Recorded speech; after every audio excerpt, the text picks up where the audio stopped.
So, Pat, when did you start your vineyard?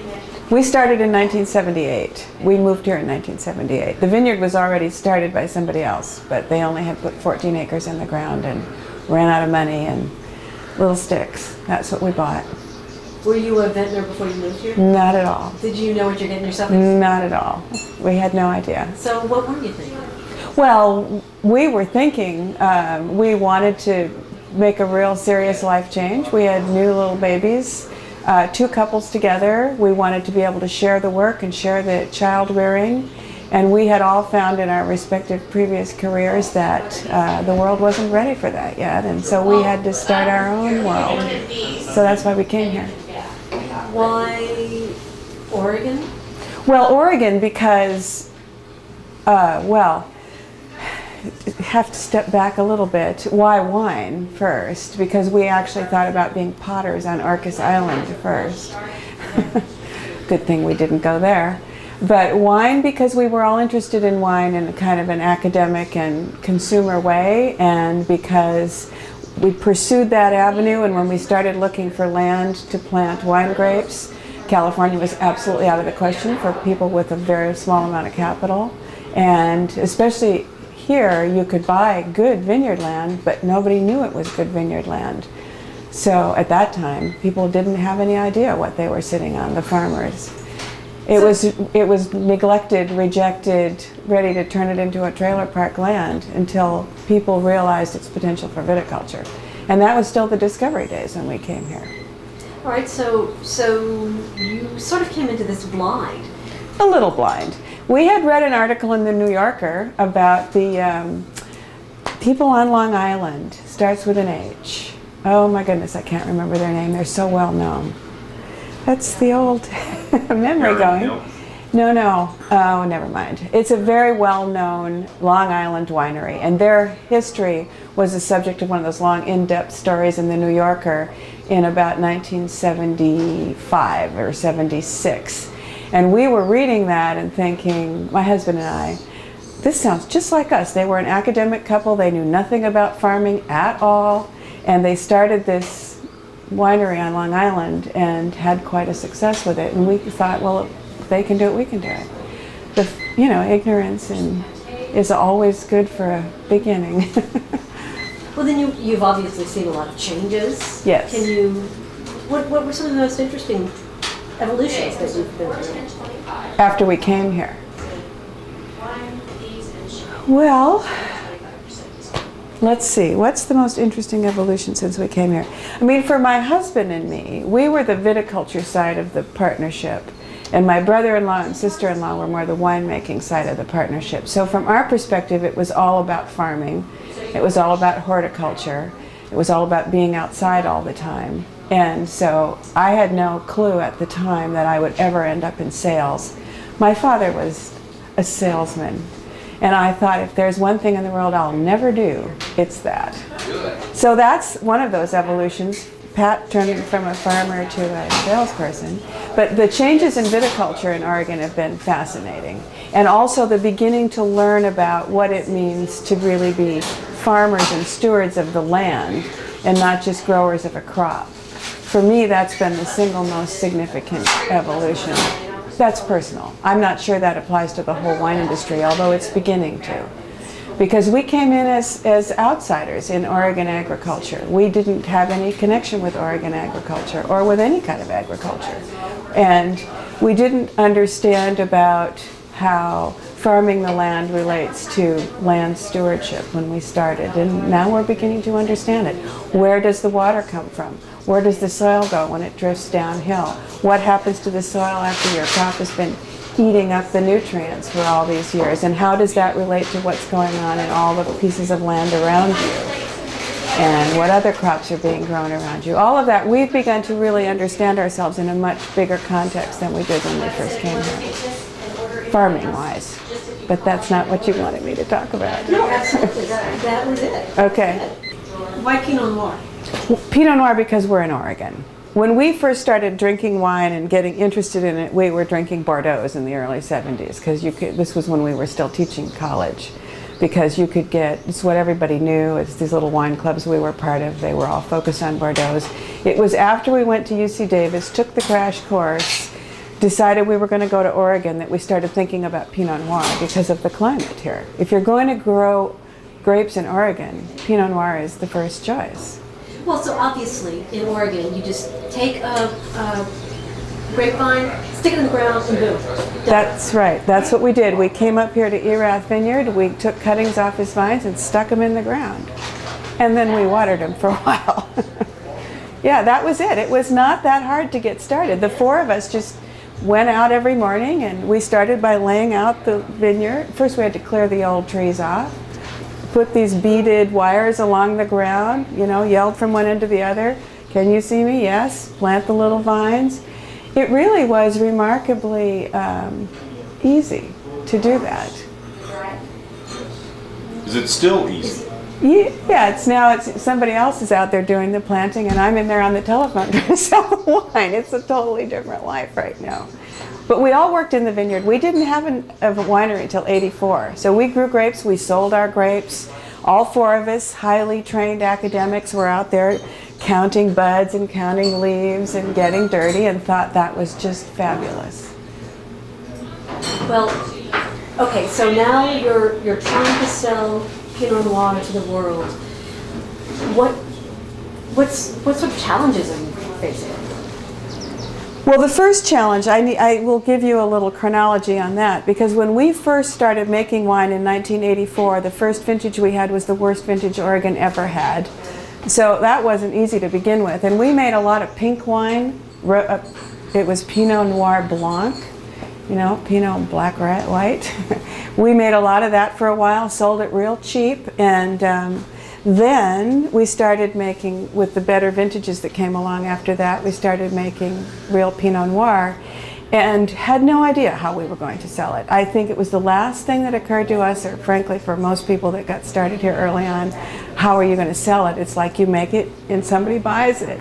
But I'll tell you, one of the things that was a critical factor for us was Stephen Carey. Because about when we were beginning to have a serious amount of wine to sell, Stephen Carey had started up Carey Oregon Wines, which was the first serious attempt to market Oregon wines out of state in a professional way. And he took on Bethel Heights along with quite a few others. Erath was the big one at the time. And so he launched us outside. Of course, we had a little tasting room, and that was fine. It was we only made, I think it was 3,000 cases of wine the first year. That's not very much. And we grew very, very slowly. And we had little babies at home, so we were not really working the market at all for a while. And then very gradually we started doing a little traveling, meeting the distributors. It was very slow and gradual for us. We did not come in with a lot of capital, and we didn't start out making a lot of wine. We were more like the garage style winemakers for a long, long time. So we never bit off more than we could chew. That's been our pattern, you know. Have there been any, what are the innovations in marketing that Oregon has? Okay, the first thing that was huge was International Pinot Noir Celebration for me. That was my introduction to what I thought marketing was all about. I applied to be the executive director in '91, and I was hired in '91. And I did that for 5 years, actually. And that was when we all began to realize, you know, what was the constitution of the world of Pinot Noir. Put it in the big picture, put it in the context. The International Pinot Noir Celebration started in 1986, was the first year. 87, yeah. And it's still going strong. It was struggling at first to get enough people to even pay $300 a piece to come to it, but there was a turnaround in the early 90s. And frankly, I was the director at the time, and it was a very thrilling experience.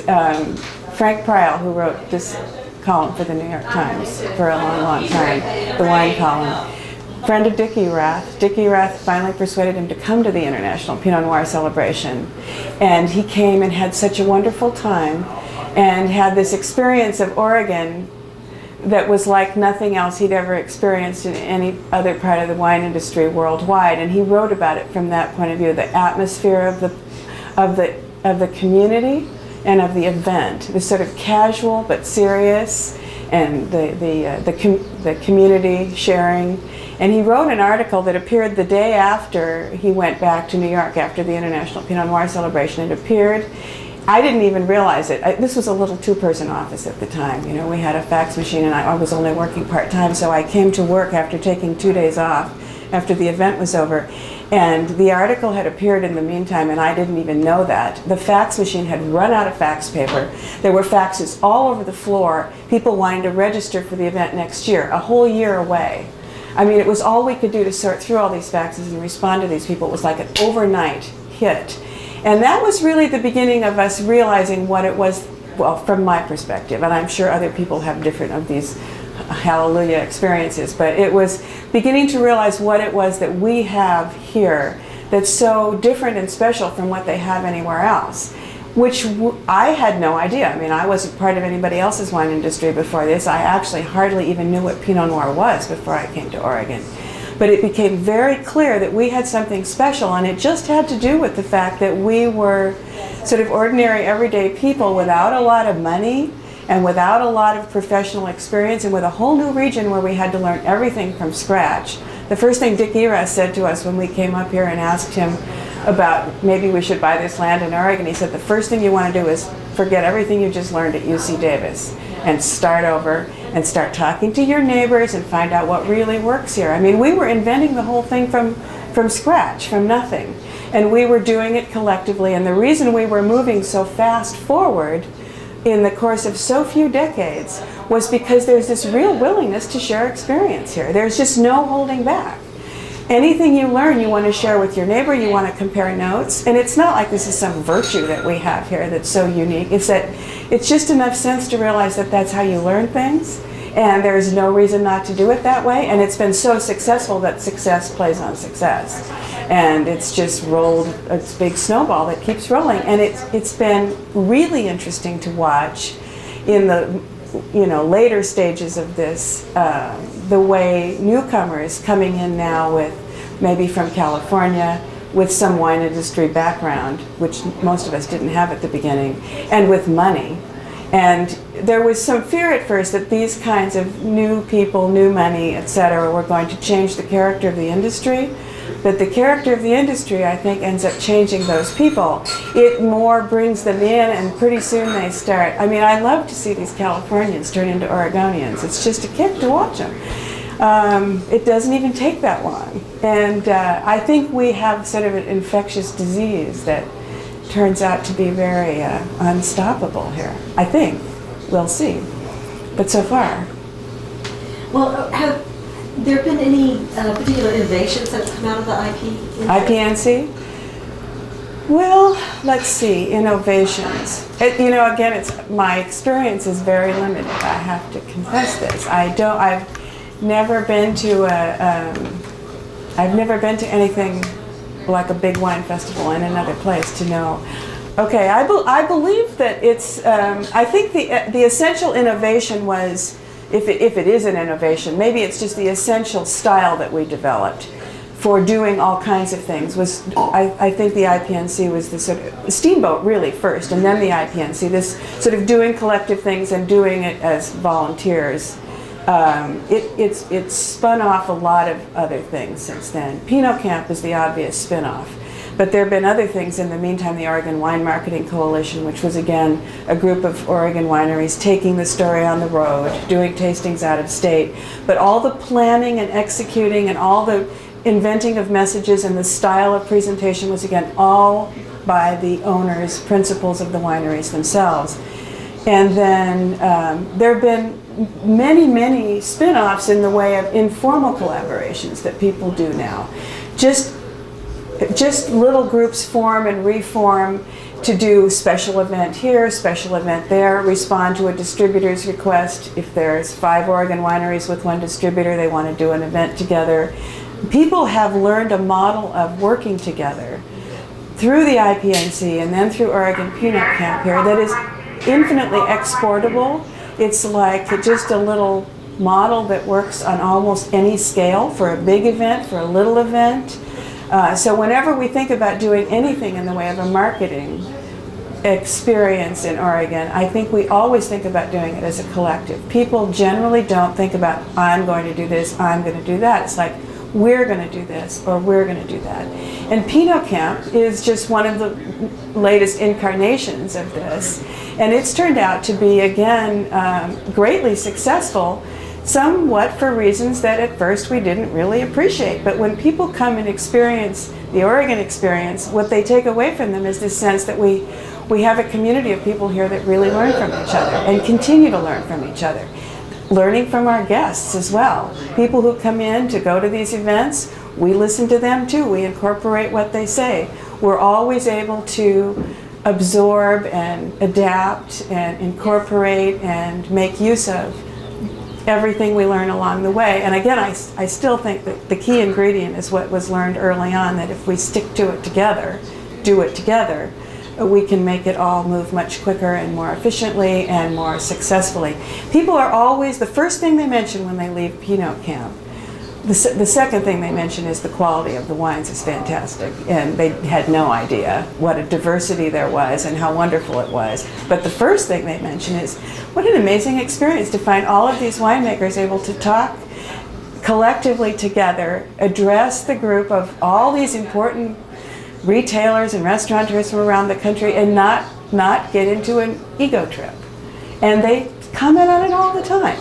The way people here are able to sort of maintain a high degree of individual personality, there's no question about it, and yet not be have their ego get in the way of a cooperative enterprise. I think I've learned since IPNC that this actually is relatively unique. At the time I thought this is the way people do things, and it really works. But it's become clear that when people see this for the first time, they're amazed by it.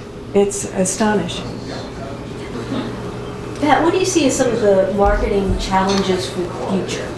Where do you think that the Oregon wine industry is going to go in terms of marketing?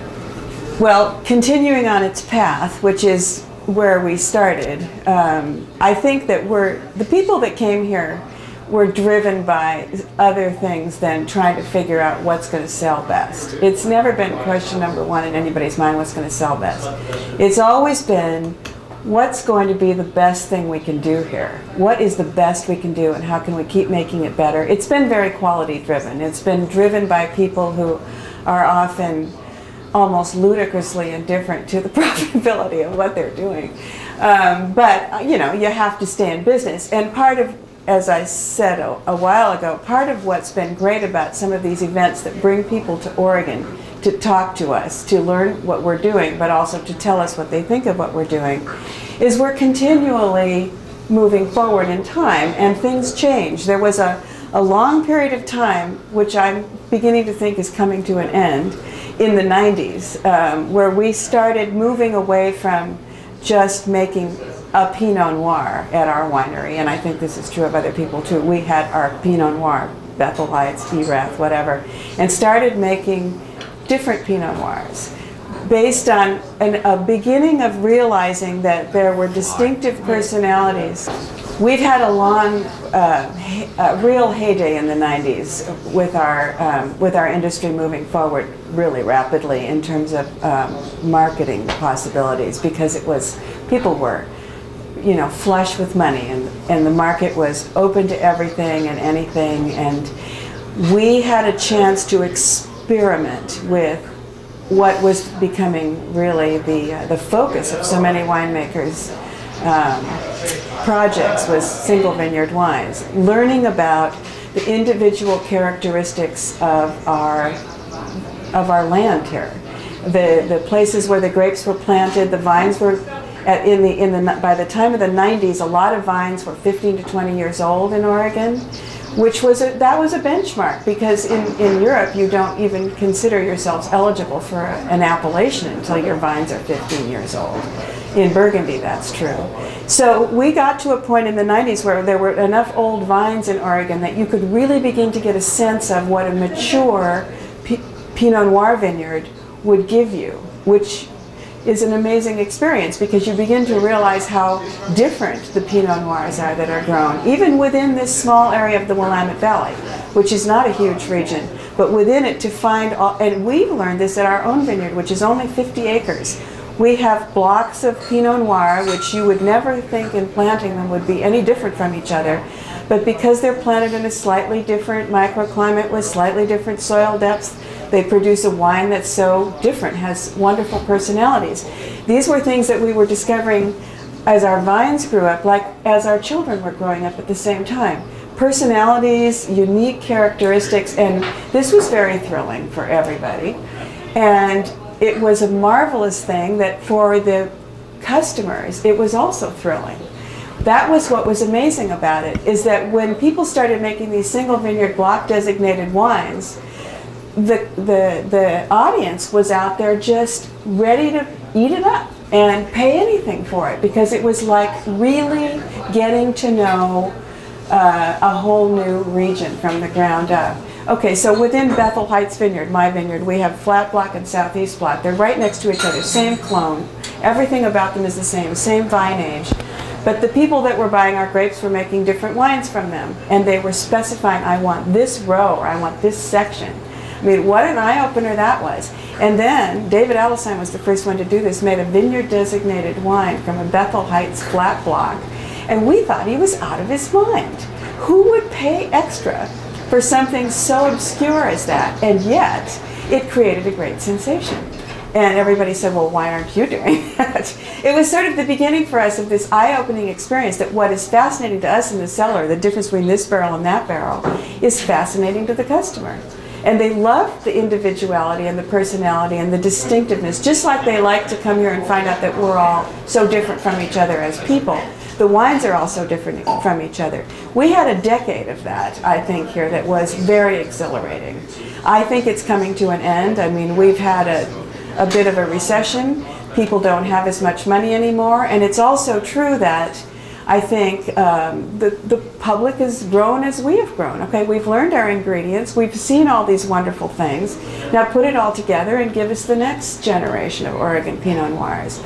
So I think there's a pendulum, and we always are excited, I think, to find out where the next pendulum swing is going, because it's something new to do. I mean, I watch my brother-in-law, who's our winemaker, and my husband, who's our vineyard manager, and they're always excited to see what's the next thing we're going to be doing. I have to say, this is just ridiculous. My husband thinks he's discovered phylloxera in our flat block, finally, one of our oldest blocks. We planted with our bare hands in 1979, and you know, you'd think this would be, oh, I'm going to take to my bed and never come out. Well, all he can do is sit around thinking, what am I going to plant, and what's the spacing going to be, and how am I going to trellis it when I get a chance to plant that over again. So it's like whatever's the next horizon is still the excitement here, I think. And again, it's like something to talk about with your buddies when you go to breakfast every Monday morning with your grower friends. You know, what's the next clone? What's the next trellis system? What's the next winemaking technique that everybody's excited about? There's this sense that there's a never-ending horizon of exploration. I think it's always been part of what we've done here. And fortunately, we have this huge body of followers now out in the world who have come to love our wines and also love to continue the continuing story with us, be part of it. So you're still having fun? Oh yeah, we're still having fun. Absolutely.